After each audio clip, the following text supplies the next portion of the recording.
Hey everyone, welcome back to the Art2Life podcast. Today I'm going to be talking about something that I have been craving a lot of lately, and maybe you have been as well. It's called rest. It's called stopping. It's a pause. And I'm going to dive into this a little bit because it is crucial to creativity. It's essential if you really want to level up your art, if you really want to dive into this. But let me give you a little bit backstory on how I kind of got into this rest thing, this pause thing. I've worked really hard in my life, um, and and kind of figured that I would be successful if I worked hard. If I worked harder than everyone else, I was entitled to this, right?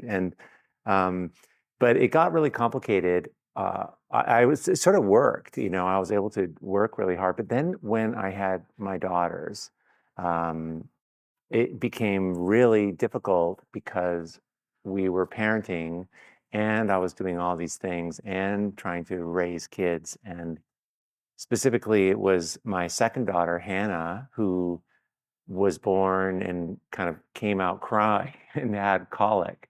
I'd never known what colic was. I mean, you hear about it. Oh, children, they cry for a period of time. But it was really horrendous, super, super challenging.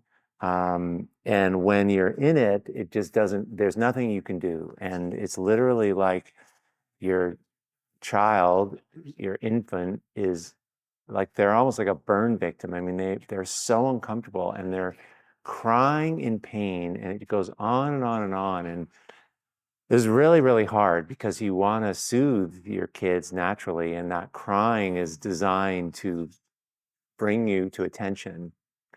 And it's really stressful. And this was what was happening for us. But there were ways that we could stop it. And one of the ways was by moving her. It's interesting, kind of, I'd hold her in this kind of like a football almost and walk around the room and make her go up and down. And providing I kept doing that, she would stop crying. So it was tiring, but it was much better than her crying. But it was really hard when we were traveling, when we were driving, when we were in the car, because she's strapped into a car seat and she would start crying and it wouldn't end.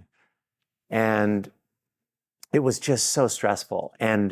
But we would pull over, and the other thing that would stop her crying was breastfeeding. And that was how she was surviving. And so we'd be in the car and we'd just have to pull over in the middle of these roads, wherever it was, highway, wherever, pull over, and she would breastfeed. And I was sitting there and the crying would stop, and it was like a 20-minute thing. And we're not driving anywhere. It had to just be kind of calm. And so I would have nothing to do, but the quiet and the lack of crying was so soothing for me that my whole nervous system just quieted down. And invariably, so what I would do is I just put my seat back. There was nothing for me to do, and I would just lay there, and I would fall asleep often. And this happened so many times that I really grew to love these moments, these naps that came in all kinds of weird times a day.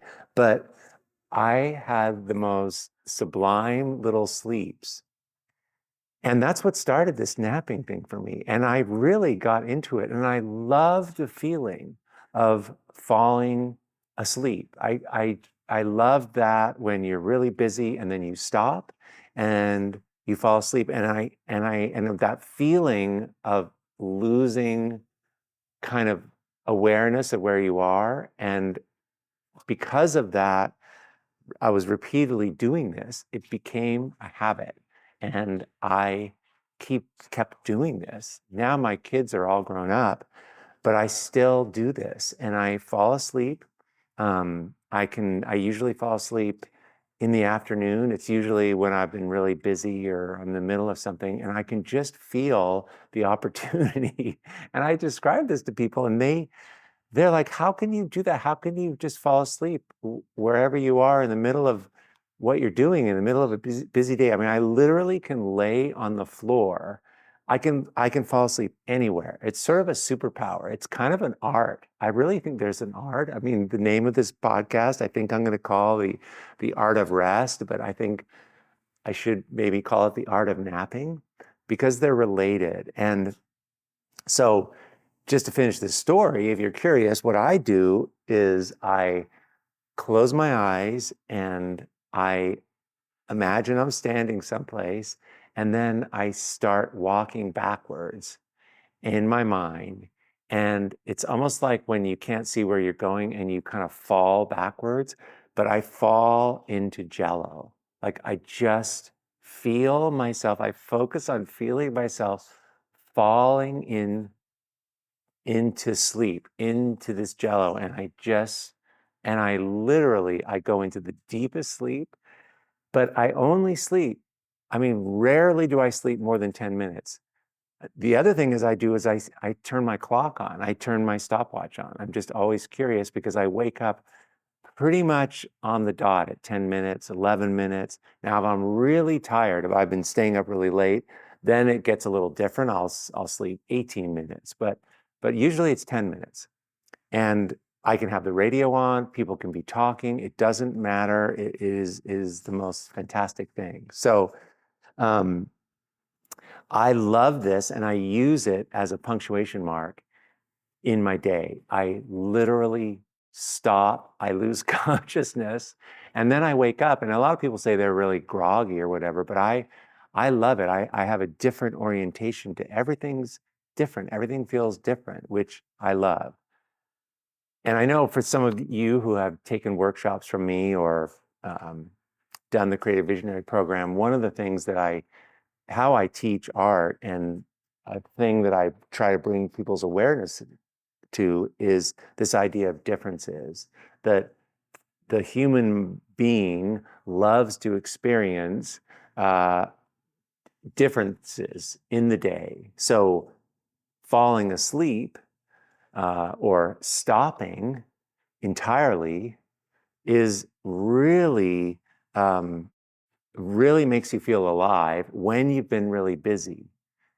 The stress and the tiredness comes from doing the same thing all the time, or doing all the time, which I'm a career junkie at doing all the time. And I've learned that this pause, that the stop, and I'm not saying you have to take a nap, but learning how to rest is so powerful, and such a good.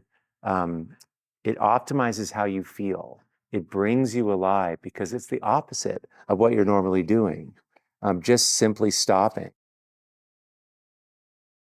I do a lot of running, and you can't keep going if you're training for something. It's like 5 or 6 weeks. You cannot keep building up. You cannot keep getting better and better and better. You break. And it's literally like 5 or 6 weeks. If you talk to people that train and are really into this running thing, and I'm imagining it's for so many other kinds of athletics or intense periods, they're intense because it's what you're bookending it with. It's not something that you just can keep doing and doing. And if you do, which I've tried to do, you get injured. And then the break comes anyway, but you're really on a break because you can't run, your Achilles is sore, or you pulled a calf. And it just literally, I track the injuries. I track when things have happened. And I've learned over the years that it's around that 5th week, 6th week, or the 7th week, and you just think you're invincible. You kind of keep going, but it's just about intensity.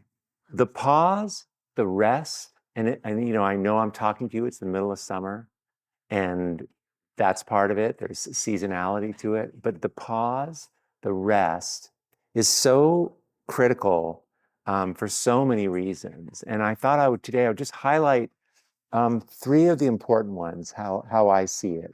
Because if you were listening to this and, and this allows you to break away, um, that would be a total win for me. So the first point of this, the first idea is that when you pause, you get to do other things. And I cannot tell you how crucial that is. Like for me, I do a lot of processing of ideas and sharing things and like this, I'm talking about things. So I need time to think about things and experience things and learn new things. And in our practice, if we're just going after the same thing all the time, the days kind of blur together. So this is a huge reason to stop what you're doing just for, a period of time. It could be 3 hours, it could be an hour, it could be a week, but it's not wasted. You're going to learn so many new things. Like, and what stops me doing this, and I don't know if this is for you, is that you get this mindset that you're actually thinking, I can't stop, I don't have time to do these other things. I just need to stay on this because this is due and I need to do this. And I still do this. It's crazy because I've been really busy lately. And a perfect example of this was on Sunday, and my daughter's out from the East Coast and she's visiting. And I was thinking, it's really tricky because I needed this Sunday to do all this stuff, and this podcast being one of them. And I wasn't sure what I was going to do, and I had all these ideas, but I just needed time. And I was stressing out, but I also want to see my daughter. So of course, I'm going to choose my daughter, which was great. She's not out here that much. So we decided to go for this big hike. And I live out in Marin County in California, amazing wilderness areas. And we went out to Point Reyes. And we're out there and we're getting ready for this hike, and I'm pretty stressed out, but I'm trying to just like forget about the day and forget about all the things I have to do. And we're getting ready, and I have to fill my water bottle up in this bathroom. And I go into the bathroom, and I'm filling up the water bottle, and I hear this bird noise.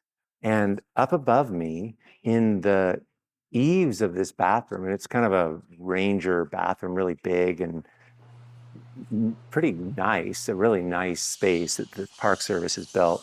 And up in the eaves of this was a swallow nest. And there's 5 baby swallows in it. And I don't know, you probably know this because I've shared a lot of bird stories, but birds for me they're often symbolic. There's lots of stories, lots of things. I love bird watching.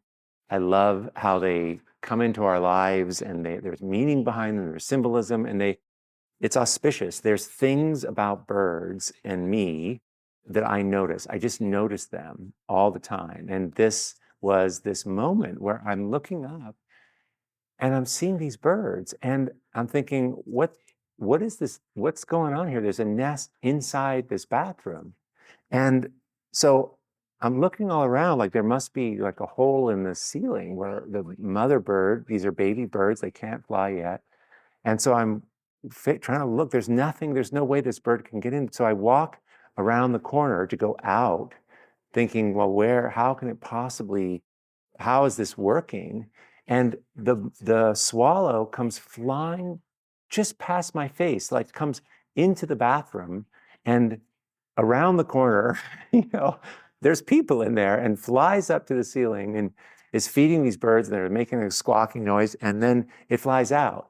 And this bird was going back and forth through this door and all these people in a bathroom. It had built its nest inside the bathroom. I just had to laugh. And it was such a good, because it's birds and it's like, why am I seeing this? What does this mean? And, and I thought a lot about it, and I'm sharing this video with you, but this is about your thinking. A bird puts a nest where there's where it can be protected. There's not so many great places, and where, why not put it inside a building where you're going to be out of the sun and out of the elements, and it was just a reminder that, the how we think things have to be is not the way they have to be. And it really is incumbent upon our creativity to problem solve, to change the reality, to change the outcomes. Isn't so much based on the reality, it's on how we're thinking. And I just thought this was such an amazing thing that I experienced, that I got to see. And that just hit me that, oh my God, this is why, one of the reasons why I went on this hike. And it reminded me, it's like, I don't have to do everything a certain way. There's always different ways to do it. There's always another angle, and using creativity to figure out how to make things. And I would not have had that realization if I had just stayed at home, kind of frustrated, not really wanting to be there, trying to do a thing, and given up on this really amazing day with my daughter, and it's like, there's these possibilities that occur because of our ability to change our thinking. And that comes by doing different things. So that main idea, that reason, that's one of the biggest reasons to rest, because you're going to end up doing things you love. And when you do things you love, there's always a payoff. There's always a payoff to choosing something that's fun, something that lights you up. And that was that is the big reason. And I forget that so many times when I'm just thinking that I need to just kind of keep going. The second reason is that even though we're stopping whatever it is we're trying to pull off in our art or the practice, really the real progress is made, I believe, in the absence of that activity. When you stop. I've learned this mostly because I teach these workshops in different places in different times of the year, and they're a big commitment. We'll do a destination workshop, and I will be working for a show, making work, and I never have enough time, and it's like, it's never convenient. And then I have to leave it all and go away for a week. And then I go away, and once I'm gone, it's so worth it. And because it's a combination of things, right? It's a combination of doing what I love, which is teaching, and being in a different place and experiencing all these things. But I'm no longer working on that problem. I'm still in the art world, but I'm helping people. It's completely different than my own thing. But what I've noticed, and what's so incredible, is I won't be making the art, and I'll have a show that'll be 2/3 of the way done. And, they're kind of working, kind of not. It's really like the crux move to get them to the next level. And I'm calculating how much time I need. And this week off is not helpful. It's gonna, there's no way I can do this normally if I take a whole week off. I come back, I have like 4.5 days to finish them all. I mean, how is that possible? But I've already committed, I go to the workshop and I come back, and I've been just doing other things, not working on this. And when I come back, every single time, I am so on, I am clear. What was problems before aren't problems anymore. Like, I see it completely differently. And I have objectivity. And this has happened again and again and again for years now.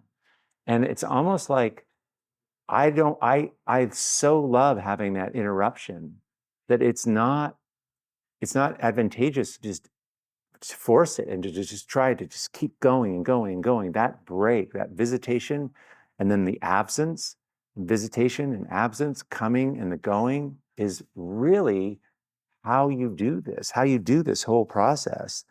I have learned from the art, the resulting art that I make, the quality of it, how it improves, what that's taught me is that not only can my art improve, but I can also have this really rich, varied life. That the life that makes the really amazing art isn't because of just grinding hard work. It comes about more easily. It comes about with breaks and pauses and variety. And that is, it's like you can have your cake and eat it too. It's such a win. And I used to just think it came from just working, working, working. And it really, I have found it doesn't. It's these pauses that come, the great art comes from not trying so hard. It's kind of a miracle. Now, the third reason, which is a huge, is that stopping what you're doing allows you to become more present. And the definition, when you're really doing art, actually, that's when you're present. And that's why it's so gratifying, because you're not worrying about the mortgage. You're not thinking about other things that are good or bad. You're just in it. So when you stop and you don't have to, you've given yourself that little break, and you have to truly give it to yourself. You have to really understand that this is crucial and valuable and necessary to accomplish what you need to accomplish. You have to stop. It's kind of a thing that it makes sense, and we all know this. Oh yeah, you need a break and everything. But it's like, to do this really well, you have to stop. Like it's not negotiable. When you stop, your awareness of everything else comes up, because you can listen. You can listen better when you're just listening and you're not doing something else. It's just like when you're talking to someone. Have you ever, do you have friends like that where they're just really good at listening? And it's kind of rare, and it feels so good to be heard by someone when someone's just really listening. So we have to become that for ourselves. We have to listen and pay attention and be present to what's coming across our path. What are the things that are needing to come in that we wouldn't normally hear or see or think of if we were being busy? Synchronicities, things seem to show up when we're present. Things seem to happen that they're never planned. And I believe that it's these times that this is more about your future work, more about where you're going and what's coming, that you can track in this time when you're just calm and you've just entirely stopped.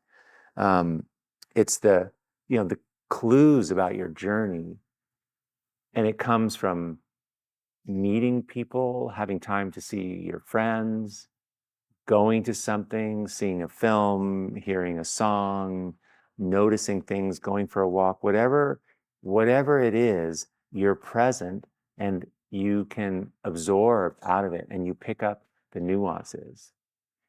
And there are things that are trying to come in always that we need to receive. And it's a little like when we are noticing increases when our awareness increases.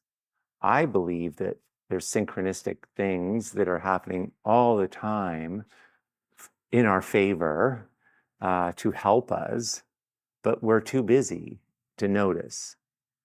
I'm positive, because as soon as I stop, I'm almost like tripping over things that, just almost thinking of something that, if I'm present and I spend some time thinking about what I am interested in, answers and solutions kind of come. Tips, helpful people. I was given a massage recently. My girlfriend gave me a massage for Father's Day, and it was so sweet and not something I would normally do on a Sunday. I'd usually be running or whatever. And I was at the massage place at this place called Cavala Point, this amazing spa, and I was waiting for the massage, or maybe it was after the massage. Now they have this outdoor pool, and I'm in there, and it was so good. And it was funny because it was all dads. It was all guys who were in this spa pool because I think it was Father's Day. They had all been given spa treatments or massages, you know. Anyway, there's this guy next to me sitting there, and we started talking. And one of the things that I'm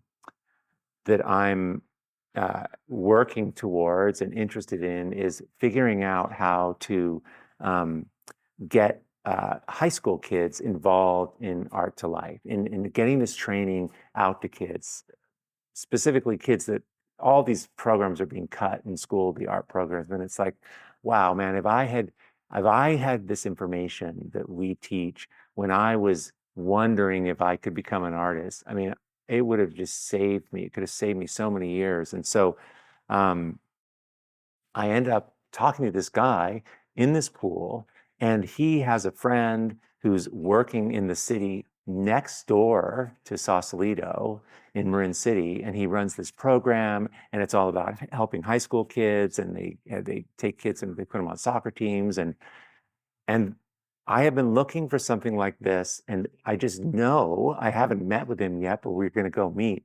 And I just thought that was so incredible. It's like this is something that I've been wanting to do, and here's someone he's created this this community program. He's been doing it for 10 years, and he's amazing. And I'm going to figure out how we can bring art into this program.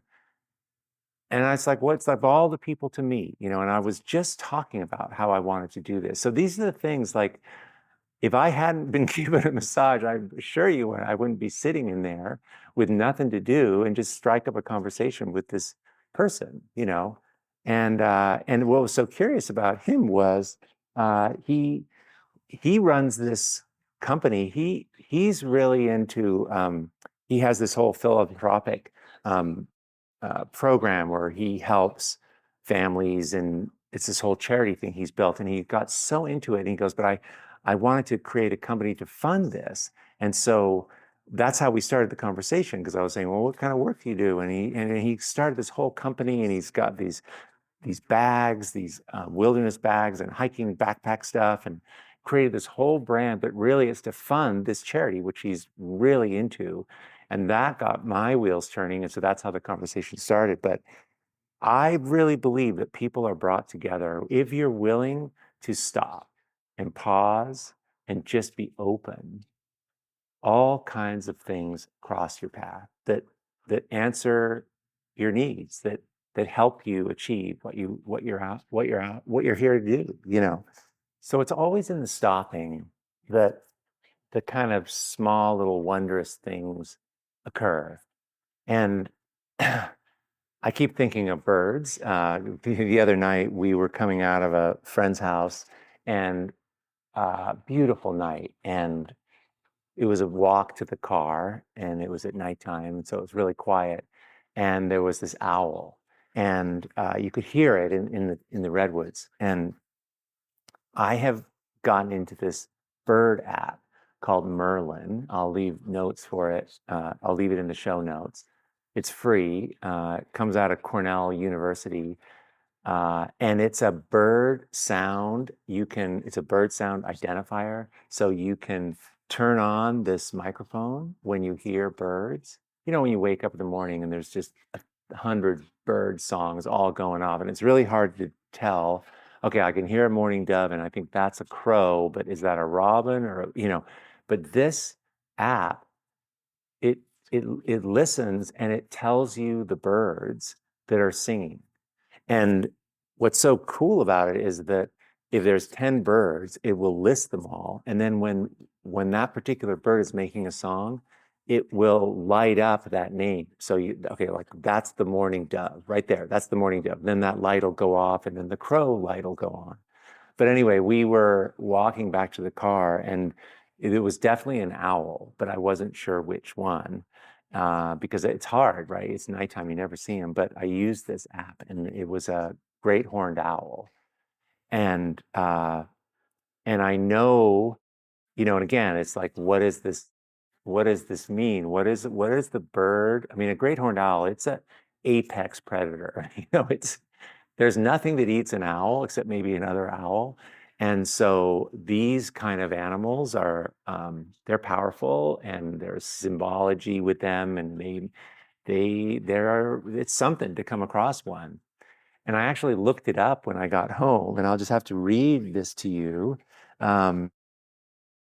Great horned owl's spiritual meaning relates fiercely to defend what you believe in, as well as staying strictly loyal to where you are in your life, to your essential core beliefs. And also, you'll be able to avoid conflicts by avoiding the busyness of the tribe and retreating into the quiet and less active areas of your life. And it's, that's almost a summary of this podcast. Everything starts reflecting to everything else. Everything's participating in a story, in a movie, it feels like. And you can start making connections between things. Like that's whether that's that folklore, just reading that is a great reminder for me. It relates to what I'm talking about now. This is the invitation to stop, to take a break, to really understand that it's not only okay, but essential to do this, especially for creativity, because being clear and being motivated and fired up and feeling alive when you're making this work really changes how quickly you can make it, how it turns out, how strong it is, and how other people relate to it. Anyway, I appreciate you being here. I hope that you can either take a nap or go for a walk, or take that vacation and really go for it. If this pushes you to take a breath, that would be a total win for me. I've left a couple things. I'll leave that Merlin app link in the show notes. And thanks so much for being here. All right, I'll see you next week on the podcast. Okay, bye.